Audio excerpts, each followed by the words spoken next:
Hello friends, I am Rajiv. Now I am going to discuss on resources and development. Friends, you know very much that resource is one of the most important thing in the world which required to everyone, which required for various purpose. Without it, we cannot take even one step ahead. Why? Because resource is very essential to everyone. Friends, it is essential for social development and economical development, and even in the development of human resource. Why? Because we need a lot of resource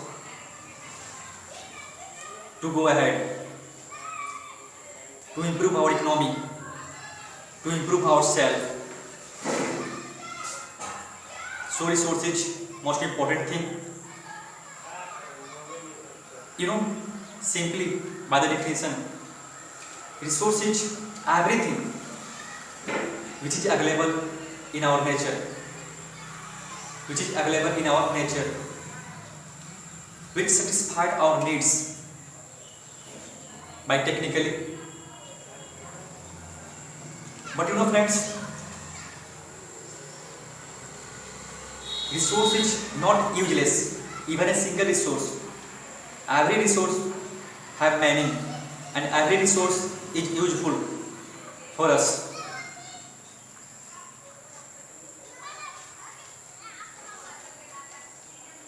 जितने भी resource हैं वो हमारे किसी न किसी रूप में काम आते हैं और काम आ सकते हैं.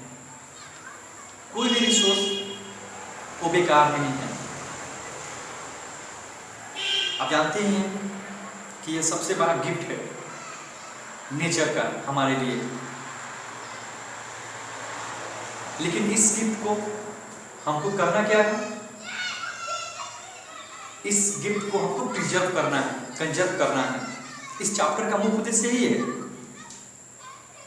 कि डेवलपमेंट कैसे होगा. जो रिसोर्स है, रिसोर्सेस एंड डेवलपमेंट में क्या संबंध है? देखिए, हम जानते हैं कि जितने भी डेवलपमेंट हुए वो रिसोर्सेस के बदौलत ही हुए हैं. हम डेवलपमेंट की बात सोच ही नहीं सकते हैं रिसोर्सेस के बिना. लेकिन इस चैप्टर का मुख्य उद्देश्य बताना यह है कि हमको रिसोर्स को बचाना भी है, कंजर्व करना है. हमको ओवर एक्सप्लॉयटेशन नहीं करना है, ओवर यूटिलाइजेशन नहीं करना है. हमको एक्सप्लॉयटेशन से बचना है. हमको उसको कंजर्व करना है, हमको रैशनल यूज करना है. और अपने एनवायरनमेंट में लोगों को समझाना भी है कि हमारे लिए बहुत फायदेमंद है और इनसे हम हैं और इनको बचाना है हमको.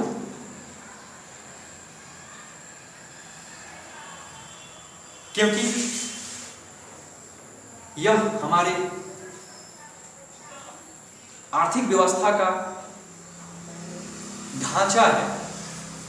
यानी हम बैकबोन बोल सकते हैं उसको हम, यानी बैकबोन है. इसके बिना हम आर्थिक विकास नहीं कर सकते हैं. We can not think about the development of a country, economical development of a country in the absence of resources. So We have to conserve resource, not for the present generation, but for also future generation. और यही तो बात करता है sustainable development. आपको मालूम होना चाहिए कि विकास का एक नया रूप जिसको हम क्या बोलते हैं, सतत विकास, टिकाऊ विकास, सस्टेनेबिलिटी ऑफ डेवलपमेंट, उसी की तो बात करता है। सतत विकास का मतलब क्या होता है? यानी विकास जो हमेशा चलता रहे। ऐसा नहीं कि जो आज विकास है वो कुछ दिन के बाद वो विकास खत्म हो जाए। यानी जैसा विकास आज है वैसे ही विकास बनाए रखने के लिए संसाधन भी होना जरूरी है। अगर हम इसका गलत उपयोग करेंगे, संसाधन का ओवर यूटिलाइजेशन करेंगे, तो फिर संसाधन खत्म हो जाएंगे। और इसको बचाने के लिए ही सस्टेनेबिलिटी ऑफ डेवलपमेंट की बात करते हैं। जितने भी कॉन्फ्रेंस हुए, जैसे कि Rio de Janeiro conference, agenda 21, Paris conference फिलहाल, ये सब किस पे था? तो सस्टेनेबिलिटी ऑफ डेवलपमेंट पे था। और इसका सीधा संबंध किससे है? हमारे इन्वायरमेंट से है, इन्वायरमेंट के पोल्यूशन से है, हमारे इकोलॉजिकल सिस्टम से है, ग्लोबल वार्मिंग से है, क्लाइमेट चेंज से है। क्योंकि अगर हम नहीं बचाएंगे रिसोर्स, गलत उपयोग करेंगे, जैसे कि आप देखते हैं प्लांट है, अगर प्लांट नहीं रहेगा तो क्या क्या हो सकता है, ये हमारे लिए कितने नुकसानदायक हो सकते हैं अगर प्लांट न रहे तो। जैसा आप जानते हैं कि प्लांट क्या करता है, प्लांट ऑक्सीजन देता है और कार्बन डाइऑक्साइड को क्या करता है, ले लेता है। इसके साथ साथ पेड़ पौधे जो हैं हमारे इन्वायरमेंट को बैलेंस करते हैं, जो पोल्यूशन होता है उसको कंट्रोल करते हैं, मिट्टी को मजबूती प्रदान करते हैं, बाढ़ आने से रोकते हैं, मिट्टी को जकड़ के रखते हैं। इसके बहुत सारे फायदे। अगर पेड़ पौधे ना हो तो पोल्यूशन कंट्रोल नहीं होगा, ग्लोबल वार्मिंग बढ़ जाएगी, और ग्लोबल वार्मिंग बढ़ने से यानी CO2 के बढ़ने से क्या होगा, ग्लेशियर्स पिघलेंगे, और ग्लेशियर्स पिघलने के बाद क्या होगा, जो समुद्र का जो जल स्तर है, सी लेवल है, वो बढ़ता जाएगा, और कोस्टल रीजन के जो निवासी हैं उनके ऊपर समस्या आ सकती है, और जो भी आइलैंड है वो डूब सकता है। तो इन सब को हम लोग बचा सकते हैं रिसोर्स को कंजर्व करके, उसका उचित उपयोग करके। ओके फ्रेंड्स, इस चैप्टर में हम इन्हीं सब बातों की चर्चा करेंगे, लेकिन सबसे पहले देखते हैं types of resource.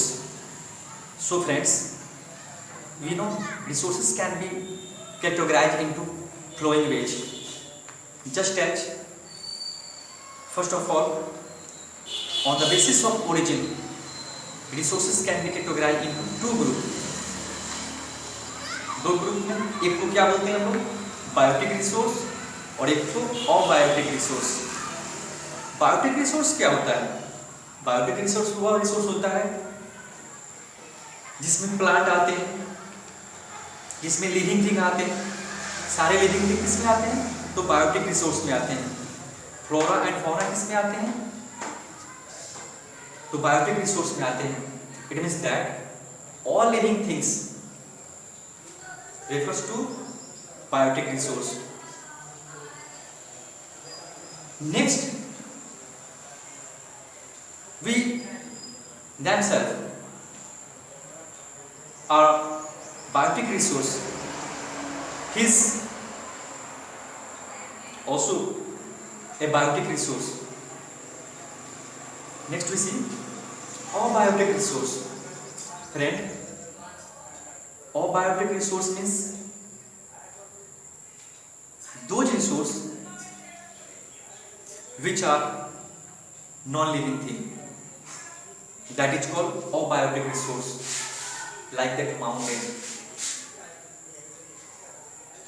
table, etc. Next we see second number resource, that is the on the basis of exhaustibility. सबसे पहले हमने क्या देखा, रिसोर्स को on the basis of origin के आधार पर देखा हमने, biotic resource and abiotic resource. Next हम देखते हैं on the basis of exhaustibility, renewable resource and non renewable resource. Friend, renewable resource are those resource which can be reutilized after the utilization, after the use। यह वह resource होता है जिसका हम लोग यूज के बाद भी यूज कर सकते हैं, जैसे water. Okay, next will see non renewable resource. Non-renewable resource are those types of resource which cannot be reutilized after use, जिसका एक बार उपयोग करने के बाद उसका दोबारा उपयोग ना हो, वो हम रिसोर्स क्या कहलाता है, नॉन रिन्यूएबल रिसोर्स। ओके, जैसे इसमें हम क्या लेंगे, fossil fuels. All fossil fuels comes under non-renewable resource। Okay, then you see friends, resources on the basis of ownership। on the ownership, तो इसमें हम सबसे पहले क्या देखेंगे, individual resource, community resource, national resource, international resource. Friends, individual resource are those types of resource which is controlled by an individual। individual resource का होता है, रिसोर्स होता है जिस पे एक व्यक्ति विशेष का अधिकार होता है, उसका प्रभाव होता है, जैसे private property, plots, house, ponds. Ponds private में भी आता है फ्रेंड्स, और पब्लिक में भी आता है, कम्युनिटी में भी आता है, सॉरी। नेक्स्ट, पेस्चर लैंड्स है, इंडिविजुअल रिसोर्स है। वाटर इन वेल्स एक इंडिविजुअल रिसोर्स है। आपको करना क्या है फ्रेंड्स, आपको एक लिस्ट तैयार करना है। आप एक लिस्ट तैयार कीजिए कि इंडिविजुअल रिसोर्सेज कौन कौन से हैं, उनमें नेक्स्ट कम्युनिटी रिसोर्सेज कौन कौन से हैं, उसके बाद नेशनल रिसोर्सेज कौन कौन से हैं, अभी इंटरनेशनल रिसोर्स क्या कहलाता है। लेकिन आपको इस पहले आप इन्हीं दो का निकालिए, इंडिविजुअल रिसोर्सेज का लिस्ट बनाइए और एक कम्युनिटी रिसोर्स का लिस्ट बनाइए।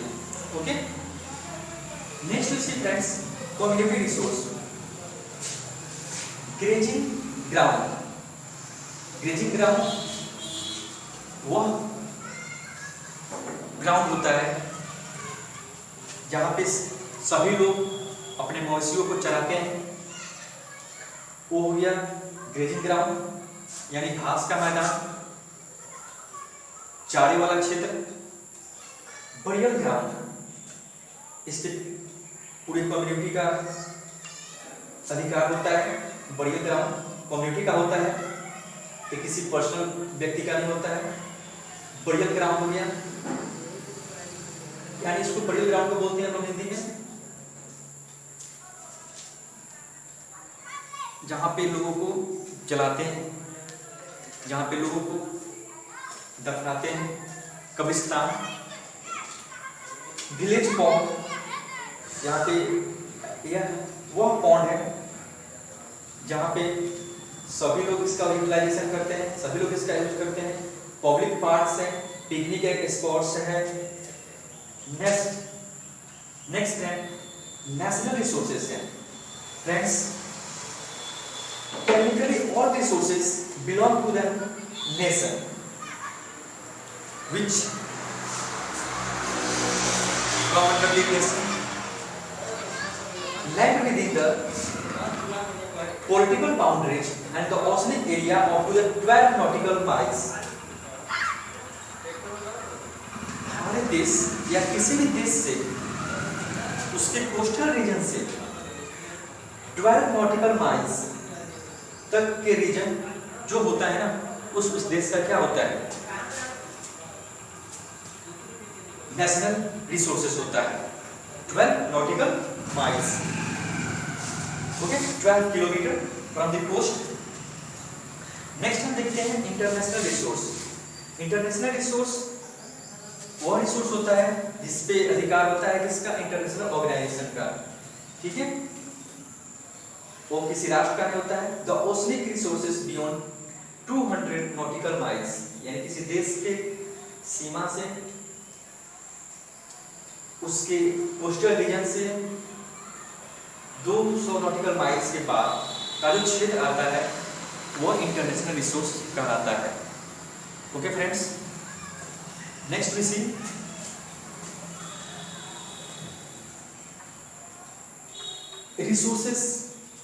resource planning in India.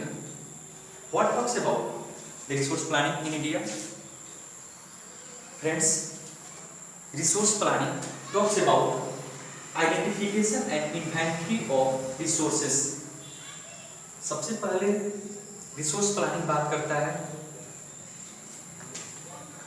Identification की, रिसोर्स की पहचान की, ये कौन सा रिसोर्स कहाँ पे है, उसके बाद उसको उसके कंजर्वेशन की कि कैसे उसको कंजर्व करें।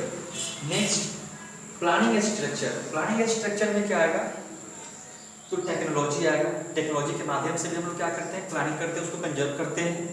उसके बाद इंस्टीट्यूशनल सेटअप, भारत में भी बहुत सारे इंस्टीट्यूशन है जो रिसोर्स के कंजर्व की बात करते हैं। नेक्स्ट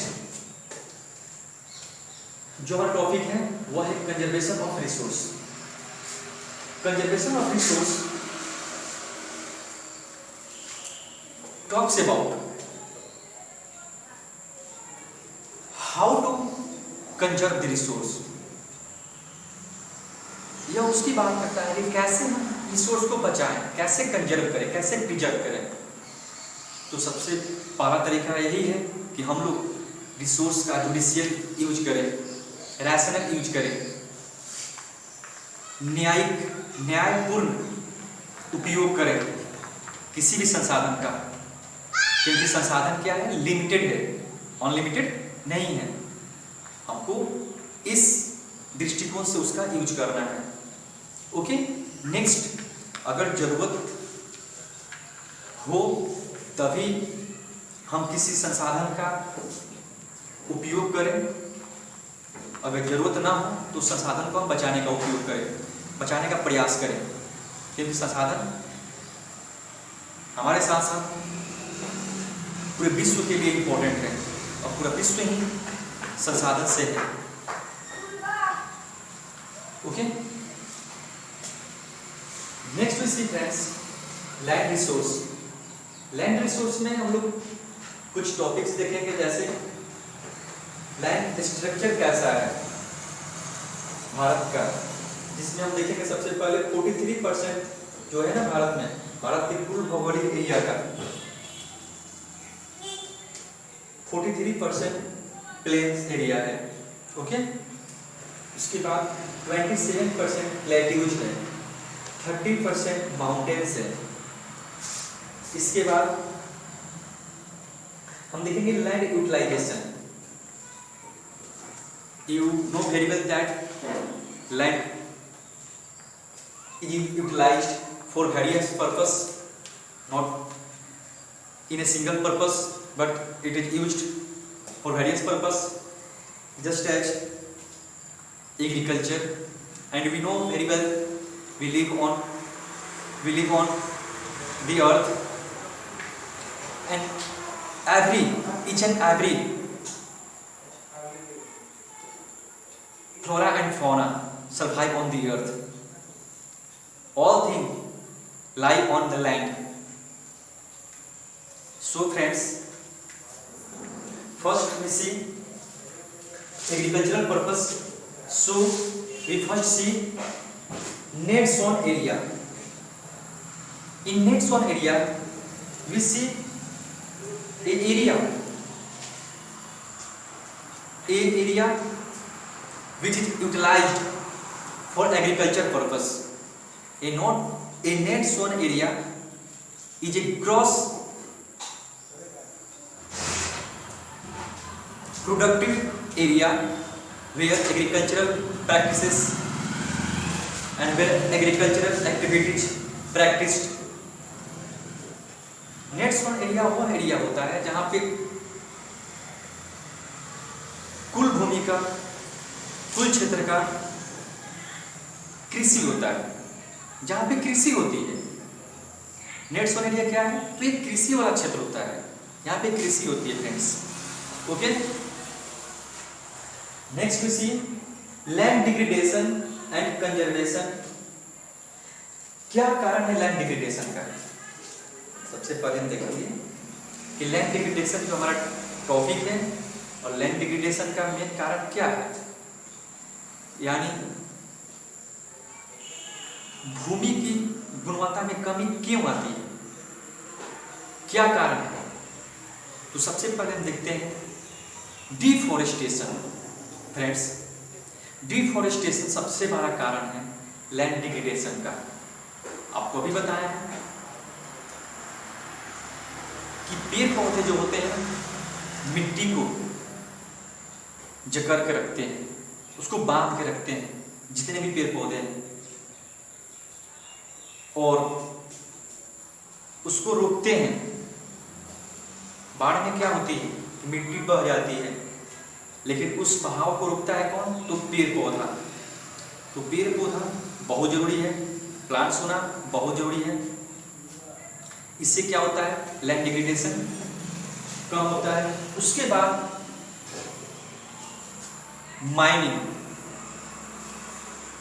माइनिंग भी एक कारण है लैंड डिग्रेडेशन का। क्वेरिंग, ये सब कारण है लैंड डिग्रेडेशन का। नेक्स्ट हम देखेंगे मिट्टी के कटाव।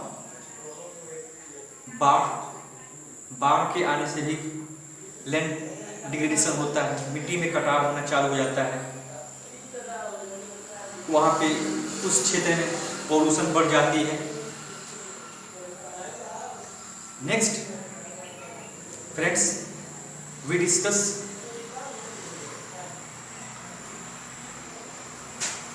soil resource. What is soil resource? You know friends, soil resource is also one of the most important resource where all the agricultural activities done. So friends, soil play an important role in agriculture, irrigation. Friends, soil हमारे भारत में उसको निम्न भागों में बांटा गया है। जैसे हमारे पास एलोवियल सॉइल है, भारत में एलोवियल सॉइल है, ब्लैक सॉइल है, रेड एंड येलो सॉइल है, एरिड सॉइल है। इन सब ब्लैक सॉइल है। इन सब सॉइल में वैरायटी के कारण ही विभिन्न प्रकार के फसल भारत में होते हैं। जैसे हमको यह देखना है कि किस प्रकार का सॉइल किस रीजन में, किस क्षेत्र में पाया जाता है और वहाँ की जलवायु क्या है, उस मिट्टी में कौन से न्यूट्रिशन है, यह हमारे लिए जानना बहुत जरूरी है। और कौन सी मिट्टी किस फसल के लिए उपयोगी है। ओके, तो सबसे पहले देखेंगे friends alluvial soil. You know, alluvial soil को हम लोग दो भागों में बांट सकते हैं। दो एलोवियल सॉइल का दो भाग होता है। एक होता है बांगर सॉइल और एक होता है खादर सॉइल। बांगर जो होता है वो कंकर पत्थर होता है और जो खादर होता है वो कृषि के लिए उपयोगी होता है। इसमें पेड़ पौधे उग सकते हैं लेकिन कंकर में नहीं। Alluvial soil friends, alluvial soil में एलोवियल सॉइल का सबसे बड़ा फायदा यह है कि यह गन्ने की खेती के लिए, धान की खेती के लिए और कुछ हद तक गेहूं की खेती के लिए भी फायदेमंद है। और इसकी रीजन जो है जहाँ पे पाया जाता है वो है इंडस रिवर के कुछ पार्ट्स, उसके बाद गंगा ब्रह्मपुत्र रीजन जहाँ पे हम लोग फ्रेंड्स हैं वो गंगा ब्रह्मपुत्र रीजन है। और हमारे यहाँ पे धान की खेती बहुत अच्छी होती है, only because of alluvial soil. Friends, next we see black soil. Black soil को एक और नाम से जानते हैं। Black soil is known as regur soil, which is most important for the growing of cotton and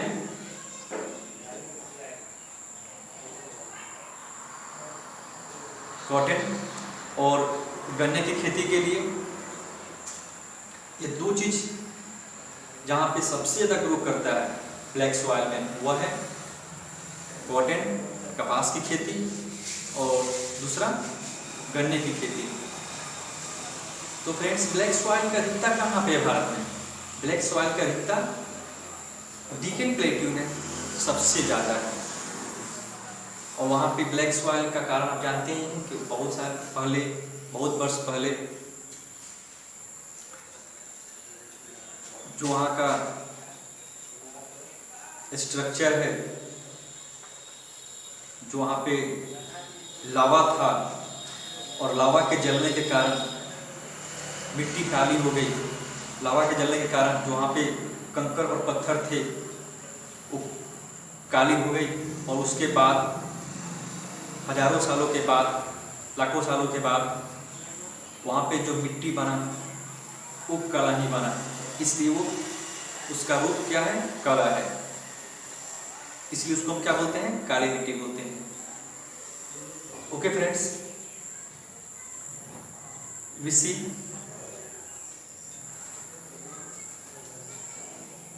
next topic in our next video. So that's all. Thank you.